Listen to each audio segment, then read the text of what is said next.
Welcome to History with Herodotus, where we delve into the most fascinating tales of our collective past. Today, we embark on a journey to the pivotal moment in European history, the Siege of Vienna, 1683. This epic struggle, which pitted the mighty Ottoman Empire against the Holy Roman Empire, would prove to be a turning point in the great game of power and influence that shaped the continent. The Ottoman Empire, under the wise and ambitious leadership of Sultan Mehmed IV, had been expanding its territories for centuries, leaving a trail of conquests from the Balkans to the Middle East. Meanwhile, the Holy Roman Empire, a loose confederation of states and cities, struggled to maintain its unity and cohesion in the face of internal strife and external threats. At the heart of this maelstrom was the city of Vienna, the capital of the Habsburg Empire and a beacon of Catholicism in a region increasingly threatened by Ottoman expansion. The city's strategic location, nestled between the Danube River and the foothills of the Carpathian Mountains, made it a prized possession for any power seeking to dominate Central Europe. In the years leading up to the siege, tensions between the Ottomans and the Habsburgs had been simmering, fueled by a series of skirmishes and border incursions. The Ottoman Empire, sensing an opportunity to strike at the heart of its enemy, began to mobilize its vast armies for a grand campaign against Vienna. Sultan Mehmed IV appointed Kara Mustafa Pasha, a seasoned and cunning military commander, to lead the expedition. As the Ottoman forces assembled in the spring of 1683, the Habsburgs, under the leadership of Emperor Leopold I, scrambled to prepare their defenses.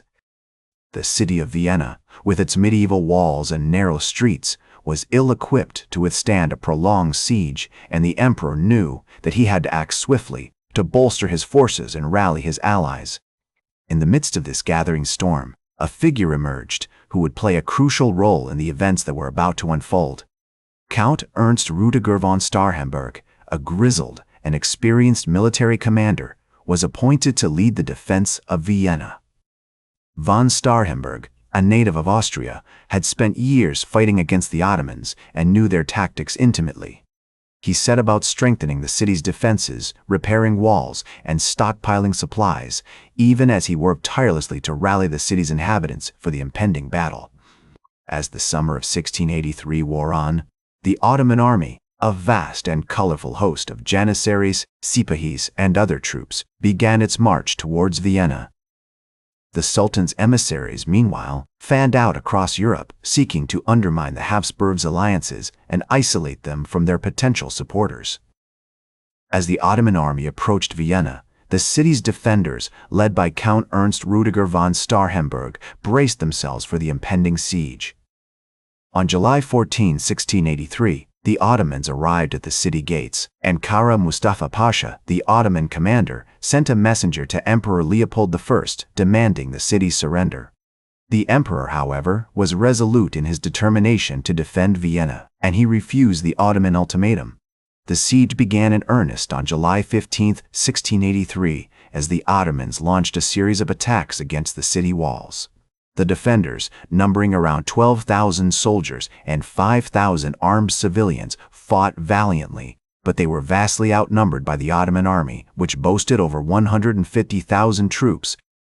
Despite being outgunned and outmanned, the Viennese held their ground, thanks in large part to the clever tactics employed by von Starhemberg. One notable example of the defenders' ingenuity was the use of Spanish riders, wooden palisades filled with earth and stone that were used to reinforce the city walls.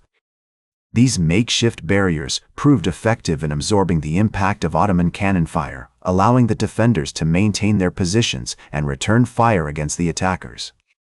As the days turned into weeks, the siege became a grueling test of endurance for both sides, with the Ottomans attempting to wear down the defenders through relentless bombardment, and the Viennese struggling to maintain their resolve in the face of overwhelming odds. On August 12, 1683, the Ottomans launched a massive assault against the city's southern walls, hoping to breach the defenses and pour into the city. However, von Starhemberg had anticipated this move, and he had prepared a nasty surprise for the attackers.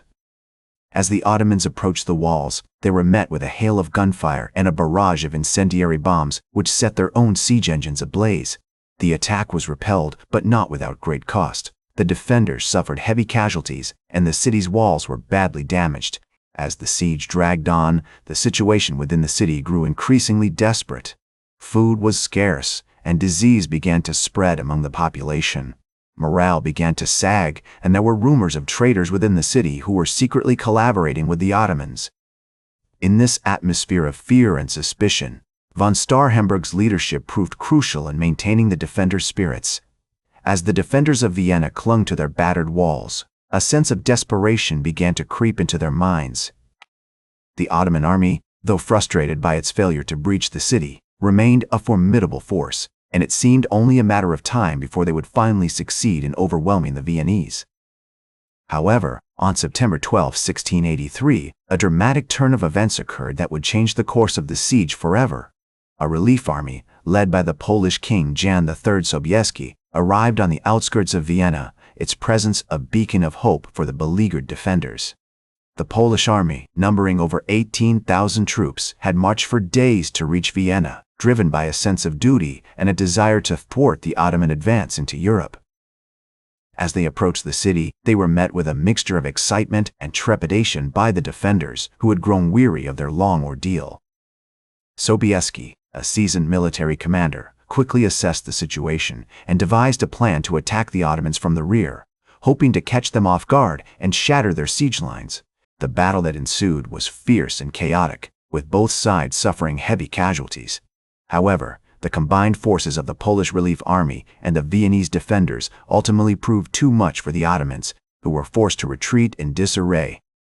As the dust settled, the city's gates were thrown open, and the defenders, exhausted but triumphant, emerged to survey the aftermath of the battle.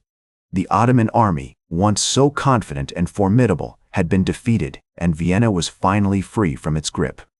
In the years that followed, the Siege of Vienna would be remembered as a pivotal moment in European history, a turning point in the struggle between Christianity and Islam. The bravery and determination of the defenders, led by von Starhemberg, would be celebrated for generations to come, and their victory would serve as a beacon of hope for those resisting Ottoman expansion. As one historian would later observe, the Siege of Vienna was a clash of civilizations, a struggle between two worlds, and in the end, it was the West that emerged victorious. Today, the Siege of Vienna is commemorated as a national holiday in Austria, with reenactments and ceremonies taking place throughout the city. The event is also remembered in Poland, where Sobieski's heroic role in the battle is still celebrated. The legacy of the Siege of Vienna can be seen in the modern-day borders of Europe, where the Ottoman Empire's advance was finally halted. It can also be seen in the cultural and artistic achievements of the Baroque period, which flourished in the aftermath of the siege. That's all for today's History with Herodotus. Remember to like, share, and subscribe, and until next time, remember that to understand the present, we must first understand the past.